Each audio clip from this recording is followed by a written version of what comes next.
Assalamualaikum warahmatullahi wabarakatuh. Salam sejahtera untuk kita semua. Salam jumpa mahasiswa UT dimanapun Anda berada. Semoga kita semua selalu dalam lindungan Tuhan Yang Maha Esa.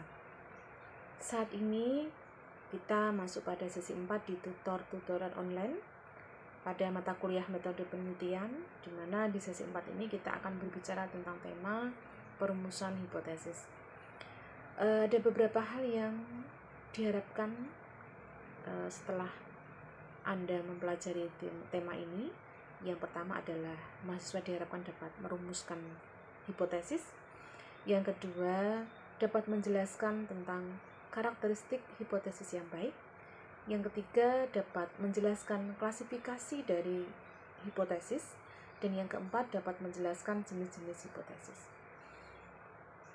Yang perlu kita pahami dari konsep awal sebuah penelitian, bahwa sebuah penelitian baik adalah penelitian yang bisa melalui proses-proses yang telah ditentukan. Setelah di sesi 3 kemarin kita telah membahas tentang bagaimana merumuskan masalah.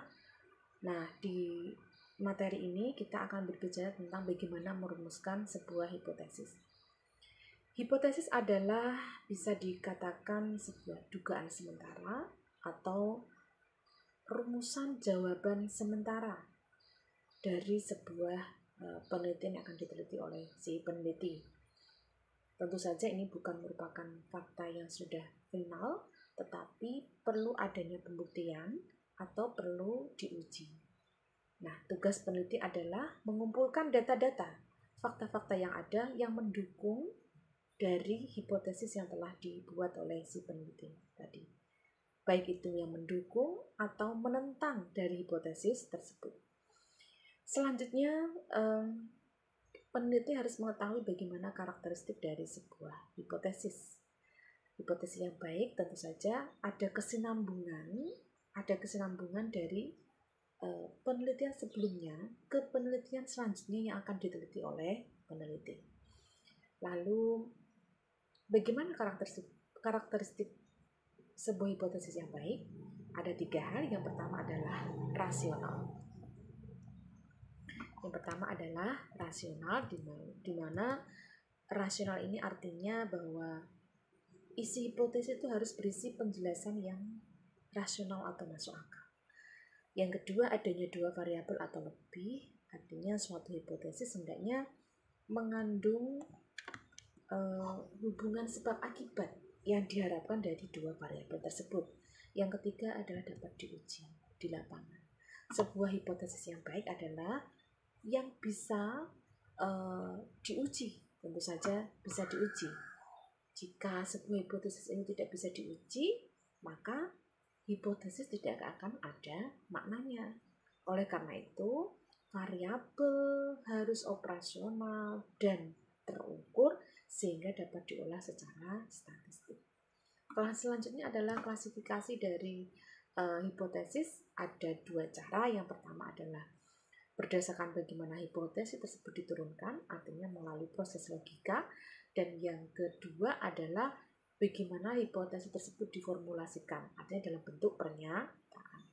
Nah, selanjutnya jenis-jenis hipotesis. Jenis-jenis hipotesis ada 4. Yang pertama adalah hipotesis deduktif, di mana hipotesis ini proses berpikirnya dari logika yang bermula dari secara umum kemudian ke khusus.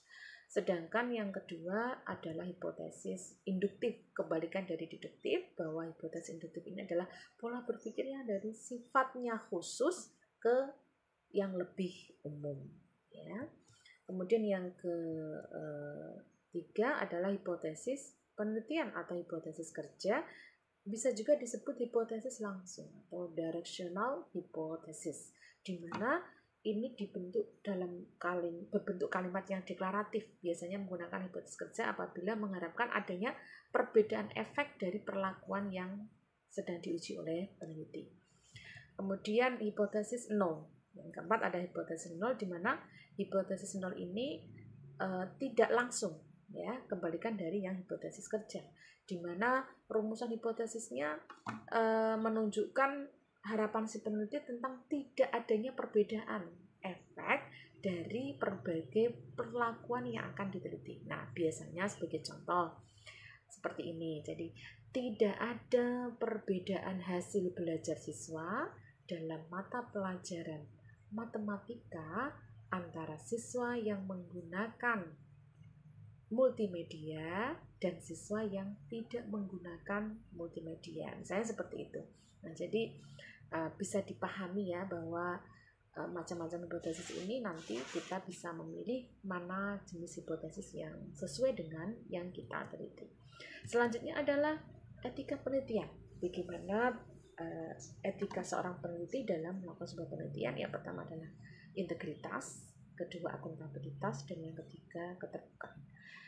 Integritas adalah bagaimana kita menjunjung tinggi kejujuran, kita ada pengakuan adanya kontribusi dari pihak lain, dan kemudian terjadinya konflik kepentingan bila ada. Lalu akuntabilitas artinya bahwa ini menunjukkan perilaku yang bertanggung jawab dan dapat dipertanggungjawabkan, dan tentu saja tidak melanggar hukum dan mengikuti etika yang ada. Kemudian yang ketiga keterbukaan, bahwa dalam sebuah penelitian kita harus mencakup keterbukaan akan untuk ditelaah dan dikoreksi mungkin dari pihak lain, atau dan juga data ini dapat diverifikasi kebenarannya. Nah, itu dan terkait dengan penjelasan singkat dari sebuah rumusan hipotesis. Selanjutnya, jangan lupa di sesi 4 ini masih sama dengan sesi-sesi sebelumnya. Mahasiswa harus aktif dalam forum diskusi, saling menanggapi komentar dari mahasiswa lain, dan menjawab atau memberikan komentar tanggapan dari materi diskusi. Jangan lupa pahami sekali lagi pertanyaan yang diberikan di forum diskusi. Pahami, jangan lupa untuk membaca materi inisiasi 4 dan bisa juga mendownload atau membaca di ruang baca virtual yang telah tersedia.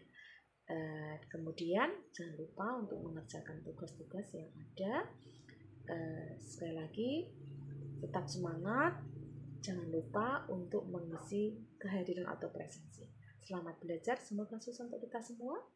Salam sejahtera untuk kita semua. Assalamualaikum warahmatullahi wabarakatuh.